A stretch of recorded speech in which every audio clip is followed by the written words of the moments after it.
this segment of Innovators, we have the pleasure of sitting down with two distinguished playwrights who have joined forces to bring us an exciting theatrical experience. Kathy Esquivel, Secretary of Mental Health Association, and Melissa Espat, a seasoned director in the theater world, are the creative minds behind the upcoming theater show, Scam. Thank you so much for joining us today on Legacy Markets. Thank you, Destiny. It's a pleasure to be here. Well, the first question we have is, how did you two just meet, first of all, and then why did you decide to join forces and collaborate for the upcoming play? Miss Kathy, maybe you can start that. Well, I had this play, Scam. I have put on other plays in the past, but I wanted it performed, but I didn't think I had the energy to be the main driving force. I went to see John John's Blue, which Melissa directed, and I was blown away. And I'm hard to please, but it was just done so well. And I said, that's the person I need to talk to. Luckily, her cousin is a member of the Mental Health Association, and then we got associated. I sent the script to Mel, and I read it, and I immediately called her. Like, yes, of course, we're gonna do this. I was a bit. First of all, I was nervous. When they say Kathy Esquivel and she wants to talk to you, I said, oh my gosh, she's gonna tell me, she's gonna criticize something that I did, and I got all nervous. But I read the play and I understood the concept. First of all, the play is, all the proceeds are going toward a very important cause, the Mental Health Association. And I said, well, I also have my own charity, and I want to work for them as well. And they too have needs in the mental health section at the school, St. Martin de Porres. So we are collaborating, St. Martin de Porres. I'm representing them. Miss Kathy is representing Mental Health Association. And I said, this is excellent, now we need the funding. And she said, well, excellent. We have Rotary Belize Sunrise willing to work with us, and they're gonna be campaigning for this play and helping us find the funding for it. So. Okay, so it seemed like everything just worked out perfectly, like it was meant to be. So can you tell us more about the creative process behind Scam? As you said previously, the funds are going toward mental health, so we're assuming that that's going to be a common theme within the play. Not really. The play is a fundraiser. Now, mainly the funds are for the Welcome Resource Center for the Homeless and Mentally Ill. So you can say that some of the characters in the play would be people that benefit from the Welcome Center, so in that field. But it's not really about mental illness. I suppose I have always liked comedy. Well, I think we all do.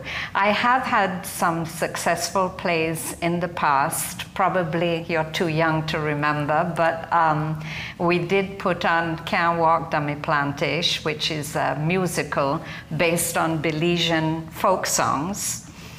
And then we also put on Such Good Children, which is more serious. So the idea is just that, well, I suppose I've read a lot in the past, and there's a novel by a German playwright, Bertolt Brecht, called Truppene Opera, and it really impressed me. And it's basically taking beggars and helping them, and how can you help them? And it turns out that the way you can help them is helping them be better beggars. Which, as you know, is the main concept of the play. Yeah, so that's it. But then it's Belizean, because we all know of people that are, there's people in genuine need, but there's a lot of scam artists out there, and that's why it's called Scam.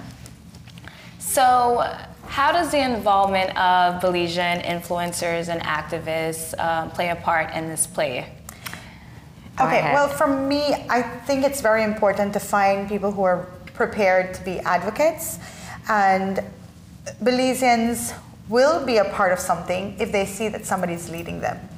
And the people who have chosen, or we have invited to be a part of this process, are definitely people who have a voice. Their voices are very much heard out there. They have fans who follow them in everything that they do. And so if these influencers are a part of the entire movement in working with mental health, then we will have more people understanding the importance of the Mental Health Association, understanding the need for the education and advocacy for mental health. So for me, it was very important that I get people who, one, would be interested in helping us out, and two, those people who understand the importance of reaching out and being advocates for the Mental Health Association.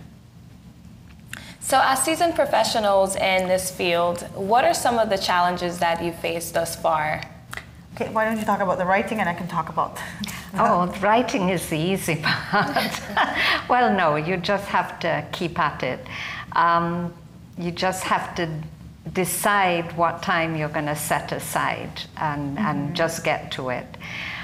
So that's the easy part. But actually getting it onto the stage, there's so much. One, you have to find a director, you have to find all your actors, you have to find sponsors, you have to market, because no point putting on a great performance with no audience. So. And for me, I think finding the time to do all the rehearsals, and the influencers who I have reached out in helping, they clearly have very busy schedules. And I can't complain. I can't say, no, you have to leave that for this. This is important. This takes precedence. I can't do that.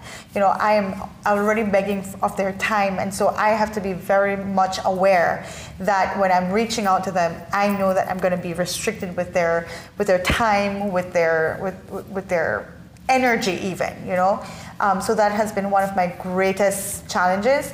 But even so, when I receive the script from Miss Kathy, I have to read it, and in my mind, I am seeing what I can see, what is happening on stage. The problem is, how will I execute that?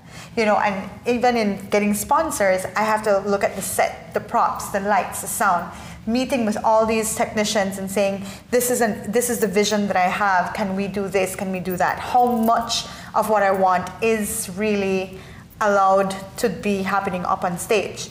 A simple thing like, where will the lights be shining on? Or can the audience hear all the performers? Will we have mics for everyone? And these are things that we have to start looking at the technical aspects way ahead of time before we even say, yes, it can happen, right?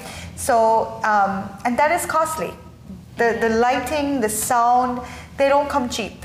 But if we want something executed well, we have to pay that price. And even though we're paying that price, it's still, and for me, it hurts that that's money that could have been spent for the association, or that's money that could go to the cause. But in the end, we also have a responsibility to the audience, those people who are purchasing the tickets. We have to make sure that we are creating something so dynamic and so phenomenal that they will sit and they will tell everybody, Miss Kathy is writing again. We want to go see the play, that attitude. Yeah. And that is a challenge. That can be a challenge. So there is a lot of sacrifices that is going into this play, and a lot of risk as well. But when the audience leaves, what is the ultimate result, or what is the outcome that you want to come out of them watching the play? For me, it's the love of theater again. We have talked about the hunger for theatrical performances. We are talking about the hunger to get the bliss alive. It has been hibernating for so long, and we want real theater coming back to Belize. And so that's one of the things that, for me, fundamentally, I think we need to start making changes and appreciating real talent in Belize. And we can only have real talent if we have the space for them to perform. So that's definitely a big takeaway for me. I want them to understand that we have these organizations who are creatively trying to find ways in getting the funds needed, and if that means digging out of the dark, getting the bliss ready again, then we're going to do that, Yeah. Well, obviously, as a writer, you want to share what you've written. You want to share your ideas. So that's one thing. But also, obviously, it's dear to my heart to raise money to keep the Welcome Resource Center open and to expand the services that we offer. We are actually hoping to have 1 or 2 of our participants from the Welcome Center just have walk-on parts, because the idea is to show and to have people realize that there's humanity in all of us, that there's no throwaway people. And so that's really one of the major ideas behind the center, that it's for social support.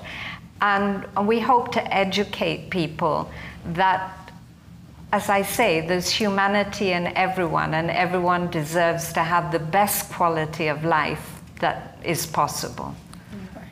Well, ladies and gentlemen, you heard them right here live, but the last question we have to ask is, where and when is the play? I think what we also wanted to, what you may want to ask is, who are these influencers that we have on stage? That's a very important question too. I know you're kind of shy about that, but we went ahead and saw you as our main character, our angel, our do-gooder, and you have been doing a phenomenal job. So we have you as our main character, Ray the engineer as your partner in crime. We have Patrick Prick Parafit. We have Mayor Francis Espat. David Maury is back again. We have Robin Ho. We have Father Jeremy Zippel is going to be on stage scamming people. It's going to be entertaining. Christy Jeffries is back again. We are also having some really fun times with our supporting actresses. Audrey Matura will be back on stage. Charmaine Saunders, Dr. Charmaine Saunders is going to be there. Charmaine Garcia from More FM, and Renata Samuels from Channel 7. And of course, we have other surprises there for it. And of course, we wouldn't do all of this without our sponsors, Galen University. We have Old River. We have Smart. Those are some of our main sponsors who have been supporting us fully. Where can they get tickets? Well, we have tickets at both of the Pink boutiques here in Belize City. We have at Prick Studios, the tattoo studio.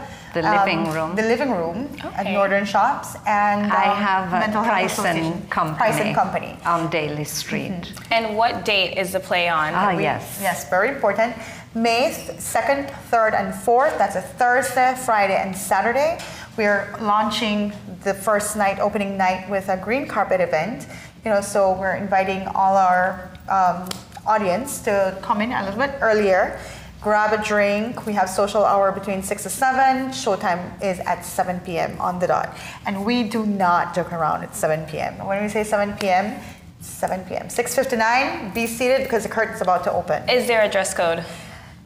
For the audience? No, not really. But you come if you want to be on TV for the interviews at the green carpet. Come cute.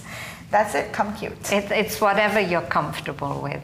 Yeah. Well, I'm excited to be participating in the play and want to thank you both for taking the time to put this together, because it seems like it is a lot of work, but it's something that you're both passionate about. So thank you for bringing theater back to Belize City. Thank you so much. Thank you. And to our audience, please make sure you get your tickets at Pink Boutique along with the other stores that will be selling the tickets. And remember to stay tuned, because we'll be right back after a short break.